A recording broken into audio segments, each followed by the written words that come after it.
جی بالکل، الیکشن 2024 گزرے، آج 5واں دن ہے، لیکن اس کی گونج، اس کے نتائج ابھی تک جو ہیں وہ ڈاماڈول ہیں، اور بالخصوص NA-71 کی اگر ہم بات کریں تو ریحانہ ڈار نے خواجہ آصف کو جو چیلنج دیا ہے، وہ چیلنج مجھے لگتا ہے کہ ابھی تک اس کا بھی کوئی منطقی انجام جو ہے وہ ابھی باقی ہے۔ اس وقت نہ صرف پاکستان بلکہ انٹرنیشنل میڈیا پر بھی ریحانہ ڈار کا جو حلقہ ہے NA-71 خواجہ آصف کے مد مقابل ہونے کے ساتھ ساتھ اور ٹف مقابلہ ہونے کے ساتھ ساتھ تمام انٹرنیشنل میڈیا کی زینت ہے۔ میرے ساتھ اس وقت ریحانہ ڈار موجود ہیں، ان سے بات کرتے ہیں، پوچھتے ہیں کہ آج نے الیکشن کمیشن کی جانب سے ایک سٹے بھی ملا ہے، کیا کہیں گی کہ الیکشن میں کس حد تک مطمئن ہیں کہ آپ کو الیکشن کمیشن سے کوئی آپ کے مطابق جو ہے وہ فیصلہ بیٹا میرے پاس پورے ٹھوس ثبوت ہے، میرا ریجنل 45 فارم ہے۔ میں انشاءاللہ تعالی اس دن میں ویڈیو کو بلا کر قرآن رکھ کر میں نے کہا تھا کہ یہ اوریجنل ہے، اور میں قرآن پر ڈٹی ہوئی ہوں، اور میری جیت بھی اسی قرآن سے میں نے شروع کیا تھا، تو اللہ تعالیٰ نے عوام کو میرا وسیلہ بنا کر مجھے شاندار کامیابی دی۔ عوام میرے ساتھ تھی، جہاں میں جاتی تھی وہاں لوگ بچے اٹھا لیتے تھے، کسی کا دروازہ توڑ دیتے تھے، کسی کو پریشرلائز کرتے تھے، بڑا کچھ کیا انہوں نے۔ نشان بھی میرے ساتھ پاس نہیں تھا، دوسرے نشان پر میں الیکشن لڑی تھی، مگر ووٹ عمران خان کا تھا، اور دوسرے وہ ووٹ بھی میرے ساتھ تھا جنہوں نے ماں کے مقدس رشتے کی جو ذلت اور رسوائی انہوں نے میرے ساتھ کی، تو وہ میری ہمدردی کا ووٹ تھا۔ ماں کے عظیم رشتے کو سمجھتے ہوئے وہ بھی میرے ساتھ ووٹ تھا، اور لوگوں نے جواب دیا ہے خواجہ آصف کو کہ خواجہ آصف جو تم نے کیا ہے وہ ٹھیک نہیں کیا، اور اسی لیے آپ کو شکست ملی ہے۔ آپ نے لوگوں کے بچے اٹھائے، انہوں کو جیلوں میں ڈالا، جہاں میں جاتی تھی آپ تشدد کرتے تھے، لوگوں کے دروازے توڑتے تھے، تو امید بھی رکھتے تھے کہ ظلم کے باوجود لوگ تو آپ کو ووٹ دیں گے۔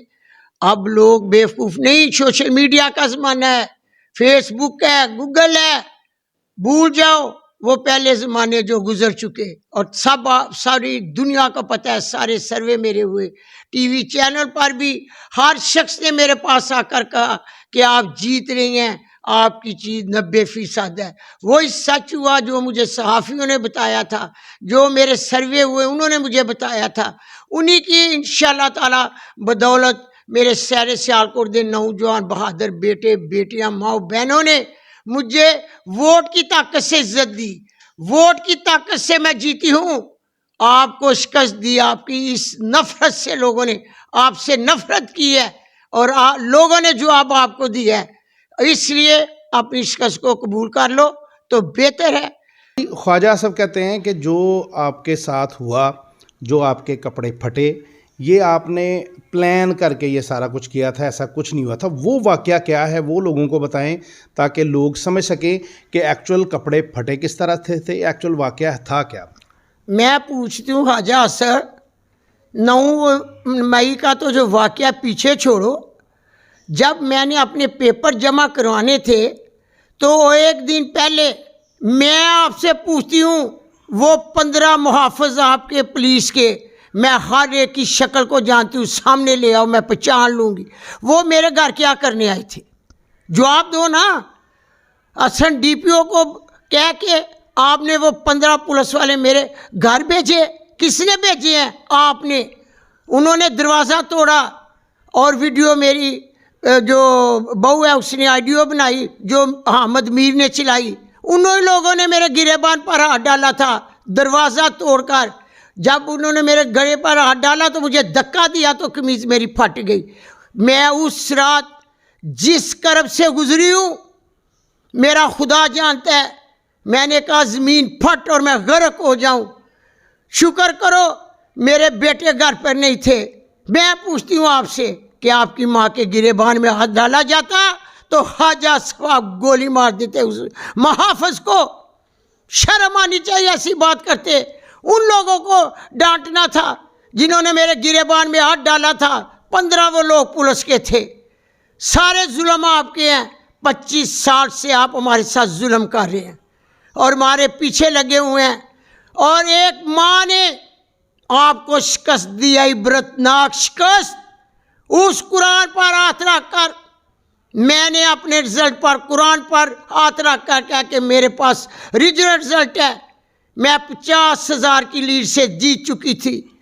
जो आपने आरओ के दफ्तर जब मैं गई तो जो धांधला उधर आप करवा रहे थे, पुलिस ने डंडे मार मार के हमें रोक दिया। सच था तो मैं भी कैंडिडेट थी, जिले का इलेक्शन लड़ रही थी, मुझे इजाज़त थी, मैं अंदर जा सकती थी, क्यों ना गई? पूछा आपने? कहते हो मैं नहीं करवाता, मैं ये तो मैं वो, तो मेरी बहन है। आपने तो रिश्तेदारी का भी पास ना रखा। अपने महल्ले से आ गए हो, कश्मीरी महल्ले से, हाजा सा जो तुम्हारे बाप का भी और तुम्हारा भी था, वहाँ भी शिकस्त हुई। इधर जहाँ तुम कैंट में रहते हो उधर से भी तुझे शिकस्त हुई। और मैं 6,700 से आपको मैंने शिकस्त दिया, उधर से कश्मीरी महल्ले से। आपको शर्म आनी चाहिए था बेटा। आप भी चेज में हैं, मैं भी चेज में, जाने का वक्त है। आप अपनी शिकस्त कबूल कर लेते तो बेहतर ही था। ना आप बूढ़ी माँ को अदालत भेजो और ना आगे। मैंने कुरान पे हाथ रख कर कसम खाई है और मैं इलेक्शन कमीशन से भी कहूँगी कि इस कुरान के मद्देनज़र इस सस्ती को देखकर आपने मुझे फैसला देना है। अच्छा माँ जी, आप सियासी नहीं हैं, आपका मैं सियासत सियासी- से हम ज़ाहिर है इसी शहर में हम मैंने भी मनु कभी किसी जो है वो ज़िंदगी गुजारी है।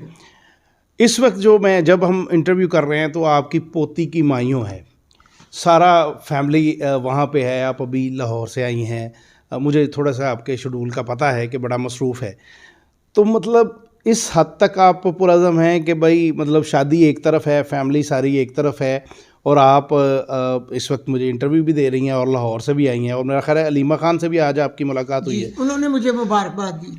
तो क्या उन्होंने आज आना था ना, तो उन्हें पता चला ना, वो तैयार थे आने के लिए, तो उन्हें पता चला कि मैं कोर्ट में जा रही हूँ, तो फिर मैंने कहा आप ना ही चले, आप जहाँ भी मुझे मुबारक देना चाहते हैं दे दें। सही। तो इस वक्त आप पुरअज़म हैं कि आप ख्वाजा आसिफ को ग्राउंड खाली नहीं देने का कोई इरादा नहीं रखती? ग्राउंड तो बेटा अवाम ने खाली कर दिया। माँ की अजीम हस्ती को समझते हुए शहर सियालकोट की अवाम ने माँ का साथ दिया।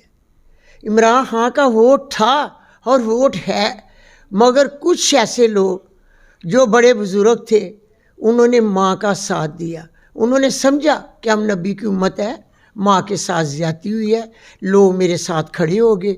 और जो कुछ भी हुआ है, क्या शहरी सियालकोट ने नहीं देखा? माँ के बच्चे भाग गए, माँ का गुलशन तोड़ दिया गया, माँ घर में अकेली रह गई भटकती हुई। जब अकेली घर से निकली, मुझे बताएं किसी ने उमर डार को देखा मेरे साथ? वो जेल की चक्की में पीस रहा है। मेरे साथ उस्मान डार को देखा? मैं अकेली गई थी तो लोगों ने कहा माँ लाखों उस्मान डार आपके साथ होंगे, लाखों उमर डार आपके साथ होंगे।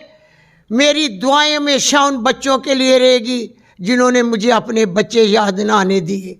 मैं उनका शुक्रिया अदा करती हूँ। अल्लाह ताला हमेशा उन्हें सेहत वाली ज़िंदगी अता करे। मेरे उन लोगों को, बहन भाई बेटे जिन्होंने मेरा साथ दिया है, मैं ता क़यामत तक उनको नहीं भूलूंगी। मैं उनका शुक्रिया अदा करती हूँ। तो तुम भी सोचो, हाल को तस्लीम कर लो तो बेहतर है। ऐसे सच का साथ देना चाहिए। असी अगे जान ले बैठे हुए। बहुत शुक्रिया माँ जी, आपने मुझे पता है आप इंतहाई मसरूफियत के बड़ी इज्जत की थी। मेहरबानी। तो मैं इज्जत करने वाले चो हाँ। ए वक्त भावें डोली भी जाती होंदी ते तुसी मेरे घर आए हो, तो मैं इज्जत बख्शी अपने बेटियां नूं कि मैं माँ वां ते मेरे घर दे दरवाजे खुले सन ते मेरे बेटे मेरे को आए ने, तो मेहंदियां तो होंदियां ही रहिंदियां ने, पर तुसी आए हो ते माँ ने एक तुहाडा बेटियां दा इतराम कीता है, तो उन्होंने मैं इज्जत बख्शी है कि तुसी पहले इंटरव्यू करो, मैं बाद च देखांगी कि की प्रोग्राम। बहुत शुक्रिया। इस वक्त जिस वक्त हम रेहाना डार साहबा से गुफ्तगू कर रहे हैं, इस वक्त इनकी पोती की माइयों है, सारा ख़ानदान फैमिली वहाँ पर है, ये यहाँ पर हैं, अभी लाहौर से आई हैं और इसी इलेक्शन में इंसाफ लेने के लिए। रेहाना डार का जो पंच लाइन है इस इंटरव्यू की वो ये है कि रेहाना डार ये कहती हैं कि मैं भी उम्र के आखिरी हिस्से में हूँ, ख्वाजा आसिफ आप भी उम्र के आखिरी हिस्से में हैं, तो बेहतर यही है کہ آگے اللہ کے حضور جانے سے پہلے خود اس ظلم جبر کے